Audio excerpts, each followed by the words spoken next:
Python Friday wá tẹ̀síwájú. Lọ́sẹ̀ tó kọjá a wo àwọn nǹkan tó ń pè ní variables.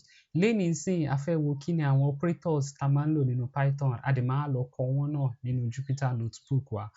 Operators pọ̀ tá máa ń lò nínú Python. Kí ló tiẹ̀ ń jẹ́ àwọn operators? A sọ̀rọ̀ nípa variable pé àwọn yẹn bí àpótí ta lẹ orúkọ mọ́ tó bá wa di nǹkan mú.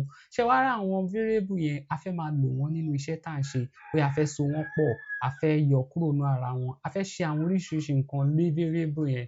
Àwọn nǹkan tá máa ń lò fi ṣe gbogbo nǹkan yẹn, àwọn là ń pè ní operators. A ní tó ń jẹ́ arithmetic operators, a ní comparison, a ní logical, assignment wà, special wà, in fact àwọn míì wà, ṣùgbọ́n jẹ́ ká kàn wo àwọn major operators yìí. Arithmetic gbogbo wa la ti gbọ́ yẹn rí, ó ní ṣe pẹ̀lú ìṣirò. Ìyẹn ni pé a fẹ́ ro nǹkan pọ̀, a fẹ́ yọ kúrò, a fẹ́ divide ẹ̀, a fẹ́ ṣe oríṣiríṣi nǹkan bẹ́ẹ̀ yẹn, a lo àwọn arithmetical operators. A ní ìta ń lò fún ìṣirò wa nínú maths wa, òun náà là ń lò. Ìtò à ń lò fún ìyọkúrò, subtract, òun náà ni o. Ṣùgbọ́n multiplication a lè rí x yẹn lórí keyboard wa, bẹ́ẹ̀ a lè lò yẹn. So a máa ń lo bí asterisk key, ìyẹn ló ń sọ fún wa pé multiplication. Ṣé ẹ rí títí tó fàlà kan yìí, ìyẹn là ń lò fún pé okay o, a fẹ́ pín nǹkan, a fẹ́ divide, ìyẹn ni ìlà kan. Ìlà méjì yìí, ìyẹn là ń pè ní pé okay o, kó má fún wa ní ìtó ṣẹ́kù tá bá ṣe ìpín nǹkan tá divide, kó má fún wa remainder, òun nìyẹn. Ṣé ẹ rí asterisk oní méjì yìí, òun la máa ń lò fún pé a fẹ́ kó sọ pé raised to power, exponential wa nínú maths tá kàn máa kọ x square. Asterisk méjì yẹn la máa ń lò. Kò bá jẹ́ x raised to power 3 or raised to power 4, asterisk méjì náà ni o. Kò ń ṣe pé iye nǹkan tá bá fẹ́ gbélé la máa fi ṣe asterisk yẹn. Ìyẹn ni arithmetical operator. A ní comparison, à ń gbé nǹkan yẹ̀ wò. So a rántí àwọn kápá sókè, greater than, less than wa, àwọn yẹn wà lábẹ́ comparison. A fẹ́ fi yẹ nǹkan méjì wò. Ṣé kan tóbi jù kan lọ? Ṣé kan kéré sí nǹkan? Ṣé ìkan àti kejì ẹ̀ ṣé bákan náà ni? Ìyẹn ni equal to méjì yìí. Ìyẹn ni pé ṣé x wa o àti y wa o ṣé kan náà ni wọ́n? Ìtó tẹ̀lé sọ pé not equal to, ìyẹn ni pé ẹ wo x yìí o, ṣé kò kí ń ṣe y? Ìtó tẹ̀lé sọ pé greater than or equal to, ẹ rí pé àwa ò kọ́ bá ẹ máa ń kọ́ nu maths tá máa kọ greater than tá wá fàlà sábẹ́. Greater than or equal to, greater than á wà níwájú, equal to á tẹ̀lé. Ẹ wo eléyìí less than or equal to, ẹ rí pé a kọ́kọ́ kọ less than, a tún gbé equal to yẹn tẹ̀lé. Àwọn eléyìí ni comparison operator. A tún ní logical operator lélẹ́yìí. Ṣé rí logical operator yẹn, a máa ń lo àwọn and or not. Ìyẹn la máa tún fi ń wo àwọn nǹkan tó máa ń fún wa ní èsì. Ẹ rí bí bá sọ pé x true àbí y false. Ṣùgbọ́n tá bá sọ pé x and y, a ní pé kó wo x àti y. And máa ṣiṣẹ́ pé méjèèjì gbọ́dọ̀ jẹ́ nǹkan kan náà kó tó lè fún wa ní èsì true.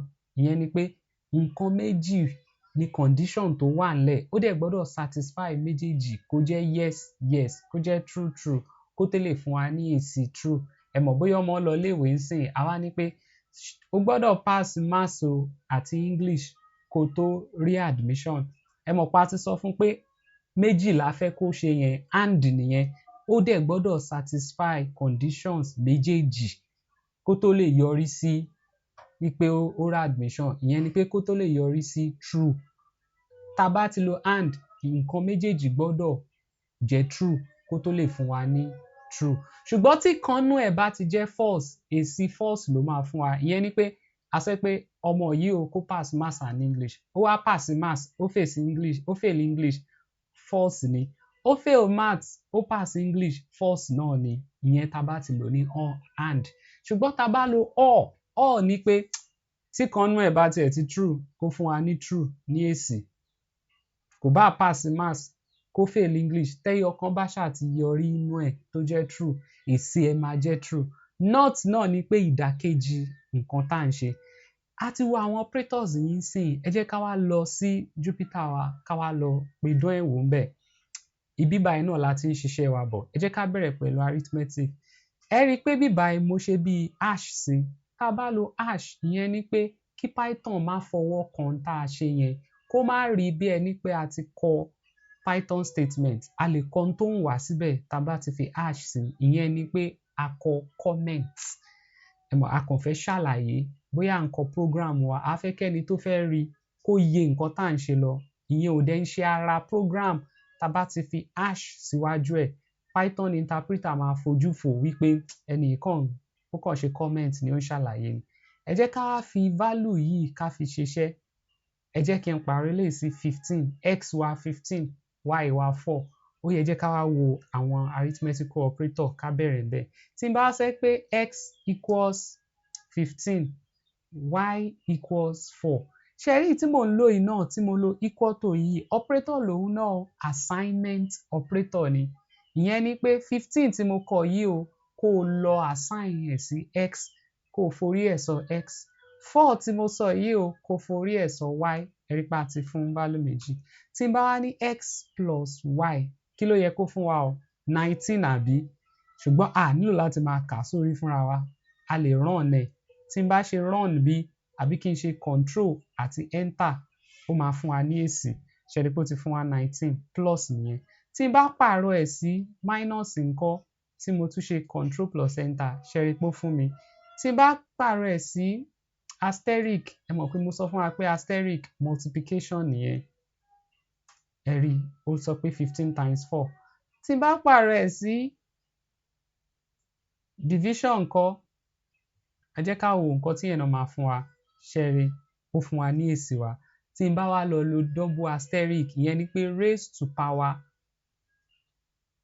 x raised to power y ìyẹn pé 15 raised to power 4 ẹ rí pé yẹn náà fún wa lésì tí n bá wo ti double slash yìí ìyẹn ni pé kó má fún wa ní ìtóṣẹ́kù tó bá ṣe ìyọkúrò tó bá ṣe 15 divided by 4 ó yẹ kó fún wa ní 3 la máa rí yẹn now 12 ó dẹ̀ ṣẹ́kù 3 ṣùgbọ́n ẹ jẹ́ ká wo ohun tó máa fún wa ṣe rí pé 3 lásán ló fún wa kò fún wa ní tó ṣẹ́kù ó ṣẹ́kù 1 àbí 4 times 3 12 ó kù 3 kò fún wa ní 3 tó ṣẹ́kù 3 tó rí nìkan ló ṣẹ́kù ṣe rí tó gbẹ̀yìn ẹ̀ yìí ni módúlò ìyẹn ni pé n tó gbẹ̀yìn yẹn o òun lèmi fẹ́ rí èmi ò fẹ́ rí iye tó rí nínú ẹ̀ ẹ wò ó sìn pé 3 tó ṣẹ́kù náà láre ẹ jẹ́ kí n pààrọ̀ ẹ̀ kó lè yé wa dáadáa ẹ jẹ́ kí n fi sí 14 14 divided by 4 3 àbí remainder 2 so ẹ jẹ́ ká wò báyìí sí ṣe rí pé 2 ló kọ fún wa ìtó ṣẹ́kù ni módúlò máa ń kọ tá a bá ṣe pé ẹ jẹ́ ká lọ wo comparison wípé a fẹ́ ṣe greater than or less than ẹ jẹ́ kí n sì fi ilẹ̀ pé x mi 14 y mi 4 tí n bá ṣe pé ṣé x ṣó greater than 4 ẹ wò ṣé x ṣó greater than 4 gbogbo àná irọ́ nílò 4 variable ni o y ṣé x mi ṣó greater than y ẹ jẹ́ n tún ràn ẹ̀ ṣe rí nǹkan tó gbé jáde ó lóòótọ́ ni comparison ó máa yẹ méjèèjì wò greater than less than equal to ni pé equal to eléyìí yàtọ̀ sí títí assignment ẹ rí pé ọ̀kan la assignment oníméjì ń sọ pé ṣé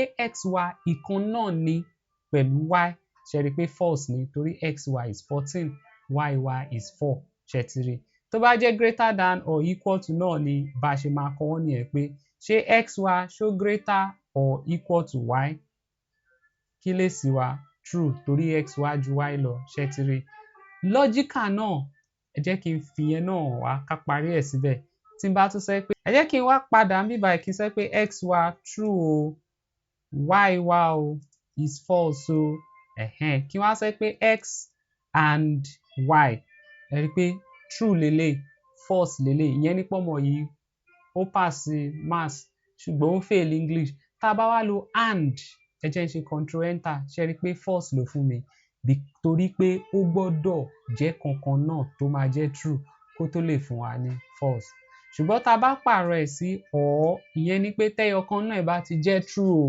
èsì wa ó jẹ́ true ẹ jẹ́ n tún ṣe ń sìn ṣe rí pé true so àwọn operator yìí màá tún sì fún wa láwọn àtúnṣì ṣiṣẹ́ lórí ẹ̀ sí bá a ṣe ń lọ sí ṣùgbọ́n àwọn la máa fi ń jó àwọn variable wa pọ̀ tó máa fi fún wa láwọn èsì kọ̀ọ̀kan tá a bá ń ṣe nínú Python á tẹ̀síwájú lọ́sẹ̀ tó ń bọ̀.